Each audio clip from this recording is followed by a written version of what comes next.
Hi అండి. ఇవాల్టి mini వ్లాగ్‌లో మార్నింగ్ కుకింగ్ రొటీన్ చూసేద్దామండి. ఉదయాన్నే అయితే ఇడ్లీ వేసి పాపకి పెట్టేసి స్కూల్‌కైతే పంపించేసాను. నిన్నటి వీడియోలో చెప్పాను కదండీ ఇద్దరికీ జ్వరంగా ఉందని చెప్పేసి. పాపకైతే పర్వాలేదు గానీ, బాబుకైతే కొంచెం ఎక్కువగా ఉందనమాట. వాడైతే ఇంట్లోనే ఉన్నాడు.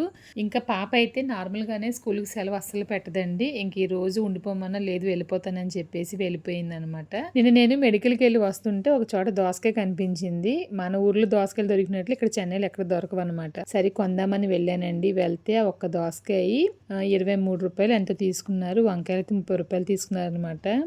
ఈ మధ్యన ఏంటో గానీ వంకాయ చూస్తేనే నాకు వంకాయ మీద మనసైతే వెళ్ళిపోతుంది. అందుకని చెప్పేసి ఈ వీక్‌లో మీరు చూసారంటే చాలా సార్లు నేను వంకాయలు చూపిస్తానే ఉన్నాను కదా వీడియోస్‌లో. ఇంక నేను వంట చేస్తుంటే ఓరియో అయితే నా కాళ్ళ దగ్గరే కూర్చుని తనతో ఆడుకోమని చెప్తూ ఉన్నాడనమాట. పని చేసుకోవద్దా నేను? కాళ్ళ దగ్గర పడితే ఎలా చెప్పు? ఏంటంట? చెప్పు ఏంటి? మమ్మీ వస్తుంది వెళ్ళు. వెళ్ళినానా? పని చేసుకొస్తాను బంగారు తల్లి కదా వెళ్ళు. ఇంక నేను కిచెన్లోకి వచ్చానంటే చాలన్నమాట. 2 కాళ్ళ దగ్గరే ఉంటాయి. ఇంకా లూనాకైతే మొన్న దీపావళి 2 రోజుల ముందు నుంచి ఒంట్లో అస్సలు బాలేదనమాట. చాలా చాలా సీరియస్ అయిపోయింది. ఇంక అప్పటి నుంచి ఇప్పటి వరకు చంటి బిడ్డను చూసుకున్నట్లుగా చూసుకుంటూ నేను మా పాప ఎలాగైతే దాన్ని బతికించుకుని తెచ్చుకున్నామండి. లూనా ఆరోగ్యం కొద్ది కొద్దిగా ఇప్పుడే మెరుగుపడుతుందనమాట.